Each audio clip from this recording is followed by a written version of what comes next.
item 4, I'd like to invite John Christie, who has public forum for us today, presenting on the health impacts of fluoridisation. And I'll just draw your attention to the 2 supporting documents that we have on our hub that we can refer to as you go through your 5 minutes. Welcome. Thank you.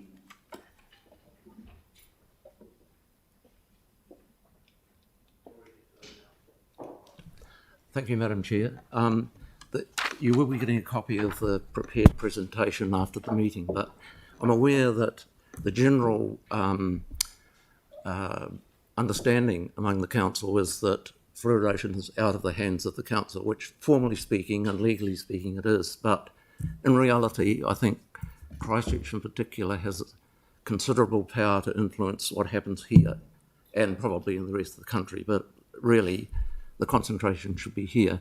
So I'll just briefly mention some of the things that you'll see in the written presentation. And just myself, I've lived in Christchurch for a long time. I'm a retired scientist with a background in general science and engineering. And I want to make 2 key points. One is that the science of safety is not settled. The assertions to the contrary are wrong, straight out wrong. And the numbers of people that will be affected and their children is large. There would be about 20,000 children immediately that fluoride goes into the water. Well, I say affected because potentially the evidence says they will be affected, but in this sort of thing, epidemiology, certainty is very difficult. Like tobacco, for example, you see it took decades before people accepted that it really was dangerous.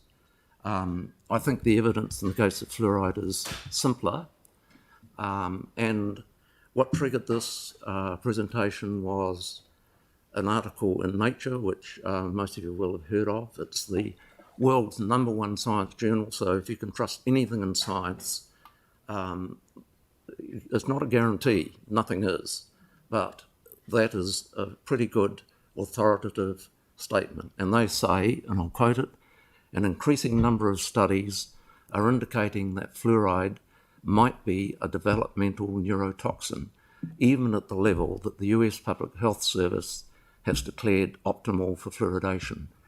And that level is the same as in New Zealand, are very similar. And what they mean by developmental neurotoxin is it interferes not with the brain normal functioning, but with the brain development. So the development starts in the 3rd week of pregnancy and it lasts till at least age 5, most of it finished by then. So that whole period, if something interferes in that period, that whatever damage incurs is likely to be permanent.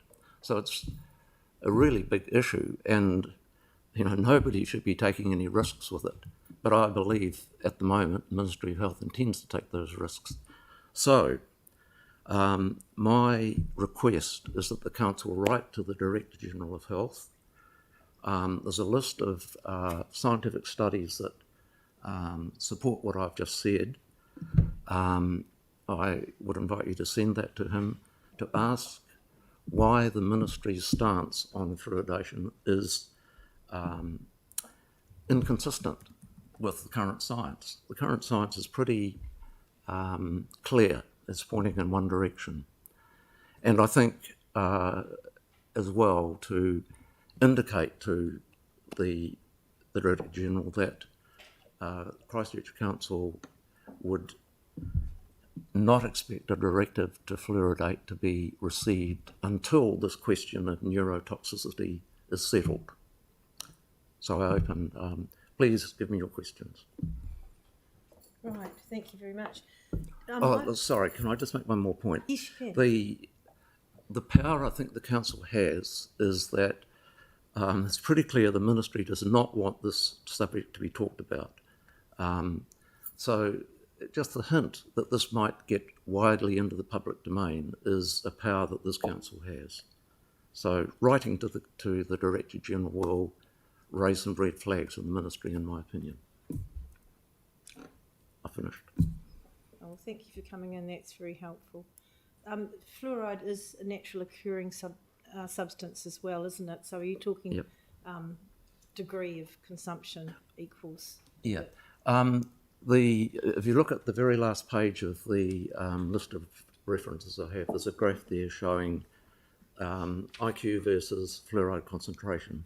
And it goes right down to the levels in Christchurch now, the natural level. I mean, it doesn't matter where fluoride comes from, whether it comes naturally, is put in there, it can come from coal burning, it comes from tea. Tea has got a lot of fluoride in it. It doesn't matter where it comes from. If a pregnant woman is exposed or young children are exposed, there is a risk. And there's many studies that are showing what that is now. Oh, that's really helpful to us.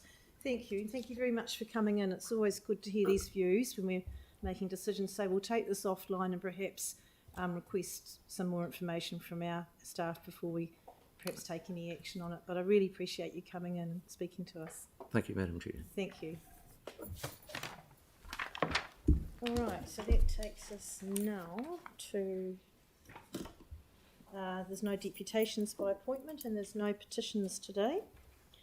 So that takes us to the minutes of the zone committees. So I'd like to move 7, 8, 9, 10 and 11